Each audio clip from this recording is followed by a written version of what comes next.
जैसा कि आपने कहा कि जिम्मेदारियां, मेरे लिए ना जिम्मेदारियां नहीं है, मेरे लिए जीवन है। मैं सोच ही नहीं सकती अपना खुद का अस्तित्व, एक माँ, एक पत्नी, एक बहन, एक इतने सारे रोल्स हैं। अगर उस सारे रोल से अगर मुझे हटा दिया जाए तो मुझे लगता है मेरे भीतर क्या बचेगा। कि शायद मुझे लगता है ये रोल्स है, इसके लिए मेरी आइडेंटिटी है। और इन रोल्स के साथ में ये जो लेखन का काम है, शायद इन रोल्स ने ही मुझे इनको सृजन करने की अंदर से फील दिया है। कि वो रोल जीते जीते जीते जीते आपको बहुत सारी परिस्थितियां आपके सामने आती है और फटाक से वो एक कहानी आपके सामने निकल आती है। कभी आप एक दोस्त के रोल में होते हैं, कभी आप एक सोशल वर्कर के रोल में, कभी आप एक काउंसलर के रोल में हैं। सच पूछिए तो मेरी जो आने वाली पुस्तक है जिंदगी फिर भी गुजारे, ये बहुत कुछ, इसके 50% जो मेरे प्लॉट्स हैं वो मेरे काउंसलिंग का जो ये रहा है फील्ड। ये काउंसलिंग की फील्ड के दौरान जब मैं काउंसलिंग करती रही लोगों की, तो उस दौरान बहुत सारे एस्पेक्ट लोगों के साथ डिस्कस हुए।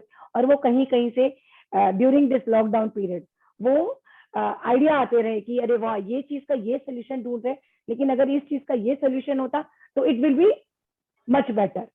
तो वो सोल्यूशन ऐसा लगता है कि हम जो लेखक होता है, या लोग बोलते हैं ना साहित्य समाज का दर्पण है, तो साहित्य समाज को नए नए आइडियाज परोसता है।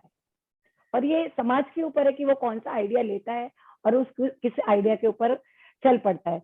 अभी मेरा इंटरव्यू शुरू होने से पहले 10 मिनट पहले मेरे पास किसी का कॉल आया कि आपकी प्रतीक्षित बुक चाहिए।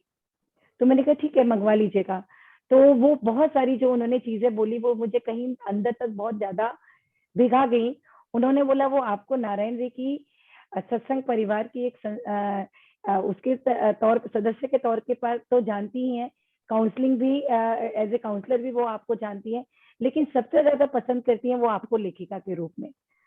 और जो जिन्होंने मुझसे ये बात कही, किसी और के बारे में ये बात बता रही थी, कह रही जब उन्हें पता चला कि मैं आपकी बिल्डिंग में रहती हूँ तो उन्होंने मेरे पाँव पकड़ लिए कि कैसे भी करके आप मुझे संध्या जी से मिलवा दीजिए और संध्या जी की ऑटोग्राफ बुक मुझे दे दीजिए। मुझे ऐसा लगा कि ये शायद ना, मतलब इतना बड़ा कॉम्प्लीमेंट जब आता है वो तभी शायद आ सकता है जब आप जिम्मेदारियों को जीवन मान के जी रहे होते हैं। क्योंकि उन्होंने मुझे हर रूप में देखा है। तो मेरे लिए जिम्मेदारियां हमेशा से मेरा जीवन रही हैं।